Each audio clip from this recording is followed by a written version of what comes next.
मंचावर उपस्थित आपल्या सर्वांचेच लाडके पंतप्रधान आदरणीय नरेंद्र मोदीजी, माननीय राज्यपालजी, नगर विकास मंत्री माननीय वेंकैया नायडूजी, वाहतूक मंत्री आदरणीय नितीन गडकरीजी, मनुष्यबळ विकास मंत्री आदरणीय प्रकाश जावडेकरजी, ज्येष्ठ नेते आदरणीय शरद पवारजी, पालकमंत्री गिरीश बापटजी, दिलीप कांबळेजी, खासदार अनिल शिरोळेजी, खासदार शिवाजीराव आढळराव पाटील, खासदार श्रीरंग बारणेजी, खासदार या ठिकाणी उपस्थित महापौर श्री प्रशांत जगतापजी, महापौर श्रीमती शकुंतला दराडे, मंचासीन सर्व महानुभाव आणि या ठिकाणी उपस्थित सर्व भगिनी आणि बंधूंनो, आजचा दिवस आपल्या सर्वांकरता अत्यंत महत्त्वाचा दिवस आहे। एकीकडे आज माननीय पंतप्रधान महोदयांच्या हाताने मुंबईमध्ये आपल्या सर्वांचं आराध्य दैवत छत्रपती शिवाजी महाराज यांच्या स्मारकाचं भूमिपूजन झालं आणि दुसरीकडे पुण्यामध्ये अनेक वर्षापासून पुणेकरांची जी मागणी होती, पुण्याला मेट्रो मिळाली पाहिजे, त्या मेट्रोचं भूमिपूजन आज माननीय प्रधानमंत्री महोदयांच्या हाताने होत आहे। पुणेकर या मेट्रोच्या भूमिपूजनानं आज सुखावले आहेत आणि म्हणून मी तुम्हाला एकदा विनंती करतो की माननीय प्रधानमंत्री महोदयांचं एका वेगळ्या प्रकारे आपण स्वागत करू।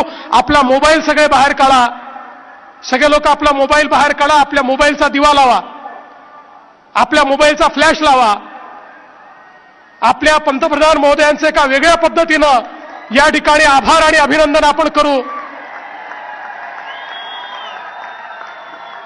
मी आमच्या कॅमेरामॅनला विनंती करू इच्छितो, बघा अख्खं पुणे या ठिकाणी चमकतंय।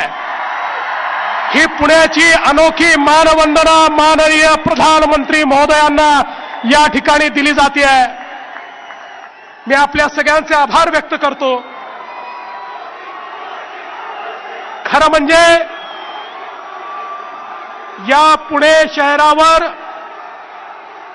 माननीय मोदीजींचं अतिशय प्रेम आहे। आपल्याला माहिती आहे, देशामध्ये 32 स्मार्ट सिटी तयार झाल्या, पहिल्या राऊंडमध्ये 32 शहरांचं नियोजन झालं, पण माननीय मोदीजींनी स्मार्ट सिटीचं कॅम्पेन सुरू करण्याकरता ज्या शहराची निवड केली ते पुणे शहर होतं।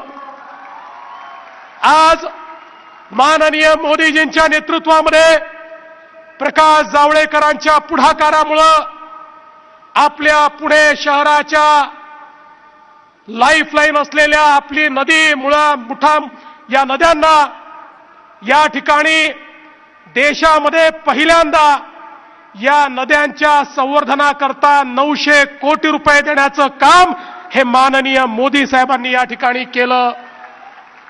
बंधू भगिनींनो, एवढंच नाही तर या पुण्याला एक आंतरराष्ट्रीय एअरपोर्टची आवश्यकता होती। पुढं आंतरराष्ट्रीय शहर आहे। मी जगाच्या पाठीवर जिथे जिथे जातो त्या त्या ठिकाणी ज्यावेळी मी उद्योगात गुंतवणूक मागतो, पहिल्यांदा मला तिथले उद्योजक विचारतात, उद्योग लावायचा कुठे आहे? पुण्याला लावायचा आहे का? इतकं पुण्याचं नाव जगाला माहिती आहे। पण या पुण्याची एकच कमतरता होती, ती म्हणजे या पुण्याचं एअरपोर्ट।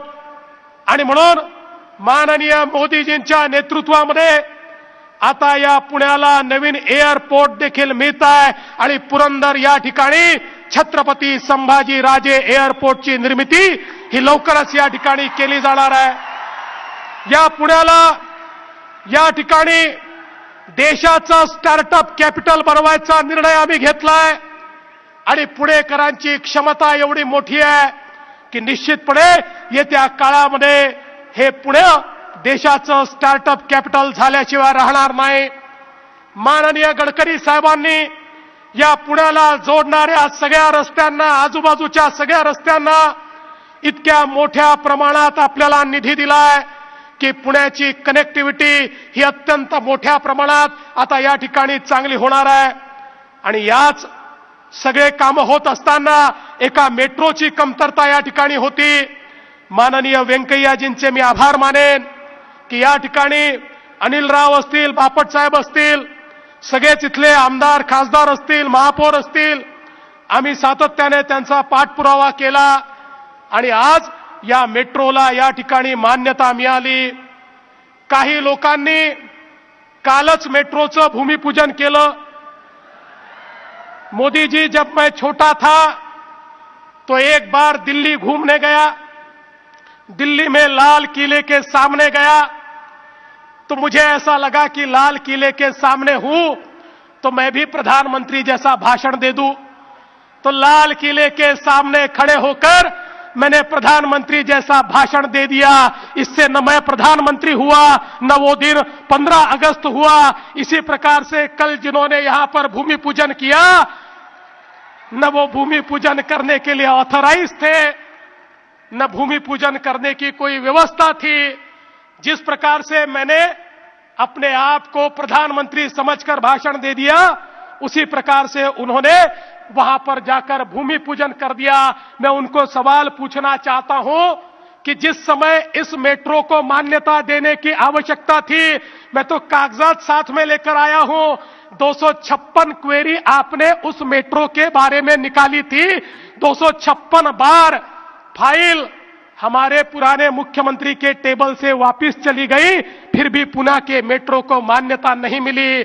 जाते जाते वो घोषणा कर गए इन प्रिंसिपल मान्यता, पर इस मेट्रो को उन्होंने मान्यता नहीं दी. मैं आपका आभार व्यक्त करना चाहता हूं. अलाइनमेंट के प्रॉब्लम थे, वो दूर हुए. उसके बाद हमने नया डीपीआर तैयार किया, उसको आपने मान्यता दी और नए रूप में, नए स्वरूप में ये मेट्रो यहां पर तैयार हो रही है. और मैं उनको बता देना चाहता हूं कि अब आगे में उन्होंने ऐसी ही प्रैक्टिस कर लेनी चाहिए, क्योंकि उनको भूमि पूजन करने का ऑफिशियल मौका तो जनता देने वाली नहीं है. अब ऐसा ही भूमि पूजन करते रहना, यही उनके जिम्मे लिखा हुआ है. आणि मी या निमित्ताने आपल्याला दुसरं आश्वासन देतो. शिवाजी नगर ते हिंजेवाडी ही मेट्रो पीएमआरडीएच्या माध्यमातून आम्ही तयार करणार आहोत.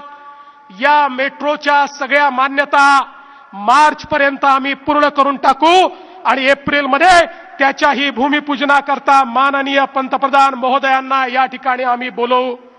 बंधू भगिनींनो, आज या निमित्ताने मी अधिक बोलणार नाही. आपल्या सर्वांना माननीय पंतप्रधानांचं भाषण ऐकायचं आहे. मी एवढंच सांगतो की या पुण्याच्या विकासाकरता राज्यातलं सरकार, मंचावरचे आम्ही सर्व लोक निश्चितपणे कटिबद्ध आहोत. आणि हे पुणे देशातलं उत्तम शहर झालं पाहिजे, ते उत्तम आहेच, पण सर्वोत्तम झालं पाहिजे, हा प्रयत्न आम्ही सर्व लोक मिळून करू, एवढाच विश्वास आपल्याला देतो आणि माझं बोलणं संपवतो. धन्यवाद. जय हिंद, जय महाराष्ट्र. एक मिनट. मैं आदरणीय वेंकैया जी का आभार व्यक्त करना चाहता हूं, प्रधानमंत्री जी का आभार व्यक्त करना चाहता हूं. हमारे मन में बहुत दिनों से यह टीस थी कि हम पुणे और पिंपरी चिंचवड़ का एक साथ प्रस्ताव हमने स्मार्ट सिटी के लिए भेजा था, लेकिन वो प्रस्ताव ट्विन सिटी का मान्य नहीं हो सकता, इसलिए हमारे पिंपरी चिंचवड़ पर अन्याय हुआ था. आज उस अन्याय को दूर करने का काम वेंकैया जी ने किया, इसलिए मैं वेंकैया जी का और मोदी जी का बहुत बहुत आभार व्यक्त करता हूं. धन्यवाद. माननीय मुख्यमंत्री महाराष्ट्र.